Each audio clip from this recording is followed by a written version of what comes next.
का गुरु हकीकत है। हम यह कहना चाहते हैं कि जो आज संविधान बचाने की बात करते हैं वह लोग जब इमरजेंसी लागू हुई थी या फिर जब शाहबानो केस में संविधान को पलटा गया था राजीव गांधी की सरकार द्वारा, उस समय लोगों ने संविधान क्यों नहीं बचाया? और आज संविधान बचाने की बात करते हैं। आज संविधान बचाने की बात करते हैं। अगले 40 सेकेंड कांग्रेस के। देखिए, लोकतंत्र बचाने और संविधान बचाने का चुनाव, जैसा भी भाई साहब ने कहा कि संविधान तब क्यों नहीं बचाया गया, लेकिन जो भी उस वक्त हुआ वो खुलेआम हुआ। आज ईडी, सीबीआई, चाहे आईटी की जो रेड पड़ रही है, दो मुख्यमंत्रियों को जेल में डाला जा रहा है, ये पर्दे के पीछे हो रहा है। ये अघोषित आपातकाल चलाया जा रहा है। तो हम अघोषित आपातकाल के खिलाफ है। अगर नरेंद्र मोदी जी में दम है, अगर उनके सीने में दम है, तो घोषित इमरजेंसी लगाए, अघोषित इमरजेंसी लगाने का काम न करे। अगर कांग्रेस पार्टी ने इमरजेंसी लगाई तो राष्ट्रपति से घोषित करा के टीवी मीडिया पे घोषित करके इमरजेंसी लगाई, लेकिन नरेंद्र मोदी की तरह अघोषित इमरजेंसी नहीं चला रही है सीबीआई और ईडी और लोकतांत्रिक संवैधानिक संस्थाओं के पीछे छुप। क्या नाम? अभिषेक अग्रहरी। अभिषेक अग्रहरी। अभिषेक अग्रही, बोलो जी, क्या काम करते हो बेटा? सर मैं अभी स्टूडेंट हूँ। स्टूडेंट कौन से क्लास में? MA political science last semester. Last semester है पॉलिटिकल साइंस में। जी बोलिए। जनपद सोनभद्र, जो देश आजाद हुए 77 साल हो गया, लेकिन आज भी जनपद सोनभद्र के 100 गांव ऐसे जहां नेटवर्क अभावग्रस्त है। एक तरफ शहरों में 5G नेटवर्क चल रहा है, यहाँ पर इनकमिंग आउटगोइंग, यहाँ से 10 किलोमीटर दूर जाएंगे, पेड़ों पर पहाड़ों पर चढ़ के फ़ोन लगाने के लोग मजबूर हैं। आपदा काल में लोग अपने प्राणों को त्याग देते हैं, लेकिन इमरजेंसी नंबर तब पे फ़ोन नहीं लग पाता है। इसके बाद आपके यहाँ अंदर आओ, अंदर आओ। हाँ जी बोलो, अब फिर से बोलो जी। हाँ। ये अरे रुको। जनपद सोनभद्र में सैकड़ों गांव हैं। पिछले चुनाव से लेकर हर चुनाव में चुनाव आयोग को पत्र भी लिखा जाता है, लेकिन आज तक यहाँ के जो सांसद है सदन में कोई आवाज नहीं उठाए हैं। यही बगल में इंटर कॉलेज, आज के डेट में 3000 रुपए के रेट में रूम रेंट नहीं मिलता है, और 70 कमरों का इंटर कॉलेज 3000 के रेट में डीएवी को हैंडओवर कर दिया जाता है। और यहाँ पर जो 150 रुपए की परमिट है उसको 1900 रुपए का खुलेआम बेचा जा रहा है। यहाँ पे जो सत्ताधारी अभी वर्तमान में मंत्री हैं, राज्य मंत्री हैं, सब टाई अप करके अधिकारियों दोनों मिल बांट कर खा रहे हैं, और प्राकृतिक संसाधनों का इस प्रकार दोहन किया जा रहा है जिसकी कोई कल्पना नहीं है। आप यहाँ पीछे जितने लोग घर बनाए हैं उनसे पूछिए उनके ऊपर क्या बीतती है, जो सैकड़ों साल मेहनत करके अपना घर तैयार करते हैं और उनके आंख के सामने वो घर जर्जर होता जा रहा है, लेकिन जवाबदेही अधिकारी कुछ नहीं बोल रहे हैं, सब मौन साधे हुए हैं। हम 2 बार आंदोलन किए हैं, लेकिन अभी तक उसमें कोई निष्कर्ष नहीं निकला है। बहुत अच्छा आग्रह, बहुत बढ़िया बोलते हैं आप। बस शाबाश, बैठो, बिल्कुल ऐसे ही बोलते रहना, एकदम पैनापन लिए रहना, जल्दी नंबर आएगा। जी बिल्कुल जी। नमस्ते, क्या नाम है आपका? नोटा नहीं जी। ज्योति तिवारी।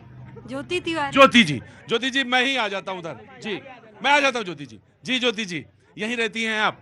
बिल्कुल यहीं पे सामने। सामने, वाह क्या बात है। तो बोलिए, कुछ कहना चाहती हैं? मोदी जी ही आएंगे।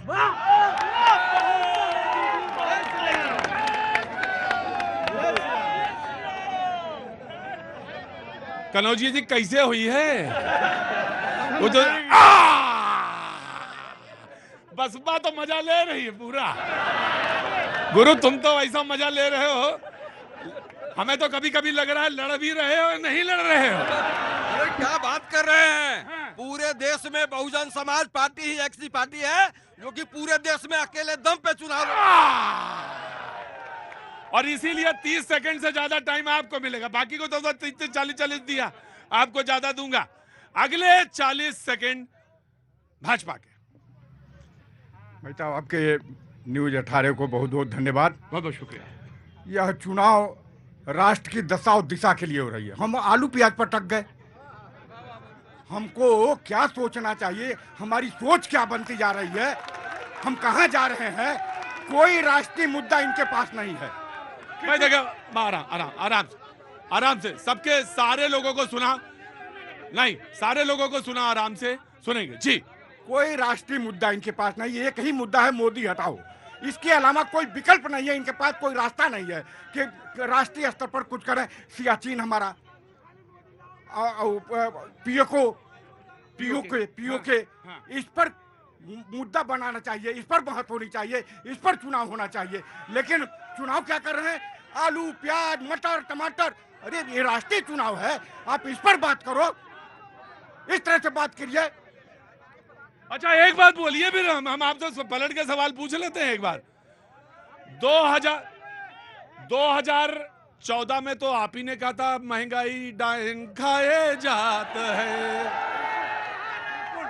बिल्कुल, महंगाई कभी भी महंगाई का समर्थन कोई नहीं करता, लेकिन महंगाई के हिसाब से हमारी आय का भी देख लीजिए, हमारी आय किस दृष्टि से बढ़ी है। हमारी आय किस तरह से, हम 5वें नंबर पर इकोनॉमिक में आ गए हैं पूरा देश में। हमारा भारत अर्थव्यवस्था के मामले आई में एग्री। अगले नहीं आराम से नहीं बिल्कुल डिसिप्लिन में जी। हाँ जी आइए। इनका कहना है कि प्रधानमंत्री खुद कहते हैं देश का दुर्भाग्य है कि राशन हम बांट रहे हैं, इतने लोगों को हम राशन दे रहे हैं, और कहते हैं कांग्रेस आएगी, देश का प्रधानमंत्री कहता है कांग्रेस आएगी तो मंदिर तोड़वा देगी। क्या उस मुसलमान है क्या मंदिर तोड़वा देंगे? क्यों तोड़वा देंगे मंदिर? उनका भी अधिकार है, सबका अधिकार है। राम सबके हैं, राम हमारे भी हैं। जी 500 साल लगा, 500 साल मंदिर बनने में कौन लगा? क्यों पेंडिंग था? आपने चाहा नहीं, सभा की मंशा नहीं थी, और सभा की मंशा नहीं पेंडिंग था, ये मामला कोर्ट में पेंडिंग था, और यही डाला है। यही कर्मचारियों को गोली से मुलायम सिंह ने बुलवाया है। कर्मचारियों को हटाने के लिए मुलायम सिंह ने गोली चलवा कर बुलवा दिया। जबरदस्त चल रहा है, बहस जबरदस्त। आता हूं मैं आपके पास जी। मेरा नाम आलोक कुमार भाटिया है। आलोक कुमार भाटिया जी, अगला 40 सेकंड सीपीआई जी। सर मैं सपा के जो अभी नेताजी हमारे मित्र भी हैं, उन्होंने कहा कि 100 सीटें आएंगी। मैं ये पूछना चाहता हूं उनसे कि यदि गठबंधन की सरकार बनेगी तो प्रधानमंत्री कौन होगा? केजरीवाल जो शराब घोटाले में फंसे हैं, और जो वहां की आपकी बनर्जी हैं, वो रोहनिया लाएंगी। और तीसरी बात, जो आपके राहुल गांधी हैं, क्या वो बेफोर्स घोटाले के बाद कांग्रेस अभी तक उभरा नहीं है? चौथा, अखिलेश यादव जी जो 10 सीटें ले आएंगे, क्या यह गठबंधन की सरकार अस्थायी सरकार होगी? मैं गारंटी के साथ करता हूं कि इस बार मोदी जी आएंगे और 400 पार होंगे। मैं आया अब कल दूंगा जी। बोलिए भैया, क्या नाम है? सच्चिदानंद। आओ सच्चिदानंद, आगे आओ। हाँ बोलो, क्या काम करते हो बेटा? बस पहाड़ी में काम कराते हैं। पहाड़ी पे? माइंस से, खदान में। माइंस में क्या करते हो? ब्लास्टिंग करते हैं, ब्लास्टर हैं। यार ब्लास्टिक का काम तो बड़ा खतरनाक काम है। हाँ तो वही करते हैं। तो तुम मतलब कहना क्या चाह रहे हो? ये हम कहना ये चाह रहे हैं कि सपा वाले से पूछा जाए कि तीनों फैक्ट्री डाला, चुर्क, चुनार, ये कब बंद हुई और कब बिकी? बस पूछा जाए इनसे, किसकी सरकार थी? और रोजगार की बात कर रहे हैं, वो 3 फैक्ट्रियां बंद हुई, बिकी, और प्राइवेट 459 करोड़ बिकी थी तीनों का। पूछ लीजिए। डाला, चुर्क, चुनार 3 कब बिकी? इसका अगला 40 सेकंड। अगला सेकंड कहां गए जी? सबसे पहले आपके चैनल को धन्यवाद। बहुत बहुत शुक्रिया साहब, थैंक यू सो मच। मैं आ रहा हूं बेटा। सर इस समय माननीय मोदी जी, मैं सुनो यार, मैं डिस्टर्बेंस होता है, वो बोल नहीं पाते बेचारे फिर जी। इस समय मोदी जी, माननीय अखिलेश यादव, अरविंद केजरीवाल और राहुल गांधी के जो योजनाएं हैं, जो उनका एक विजन है। बाबूजी 1 मिनट रुकिए, मैं 40 सेकंड आपके दोबारा फिर से शुरू करूंगा। मुझे जरा एक आदमी दिख गया है। बेटा, या तो तुम मुझे नहीं जानते हो या हम तुम्हें नहीं जानते, लेकिन तुम मुझे जान लो, मुझसे बड़ा आदमी कोई यहाँ है नहीं सोनभद्र के अंदर। और तुम जितने बड़े बदमाश हो, मुझसे ज्यादा बड़ा बदमाश कोई नहीं है यहाँ पे। तुम चुप रहे, हल्ला ना बजाना, जनता है। अब 1 मिनट चुप रहिएगा। तो आप जो है ना, जले में नमक और डाल दो। आप भी कम दूध के धुले नहीं हो। चुपचाप खड़ा रहना। बोलिए, आपके 40 सेकंड शुरू होते हैं। आप भैया, इंडिया गठबंधन से इस समय मोदी जी बौखला चुके हैं। कभी अपने आप को भगवान का प्रतिनिधि बोलते हैं, कभी उनके ही जो है पार्टी के प्रवक्ता कहते हैं जगन्नाथ भगवान मोदी के भक्त हैं। जगन्नाथ भगवान जो है मोदी के भक्त हैं। सोचिए, मानसिक रूप से असंतुलन उनका खो चुका है। माननीय अखिलेश यादव, अरविंद केजरीवाल और अखिलेश यादव की टिकड़ी की वजह से इनकी सीटें 150 से भी कम होने वाली है। ये बौखलाहट जो दिखा रही है, आज इंडिया की गवर्नमेंट बन रही है, इंडिया की सरकार बनने वाली है। मुझे तो बस आप एक ही बात बताओ,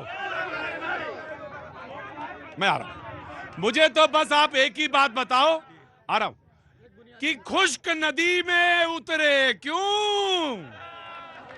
खुश्क नदी में उतरे क्यों? और उतरे थे तो डूबे क्यों? खुश्क नदी में उतरे क्यों? बसपा बहुत मौज लेती है यार हर चीज में। तुम्हारा जैसा चुनाव कोई लड़ ही नहीं रहा होगा। खुश्क नदी में उतरे क्यों? उतरे थे तो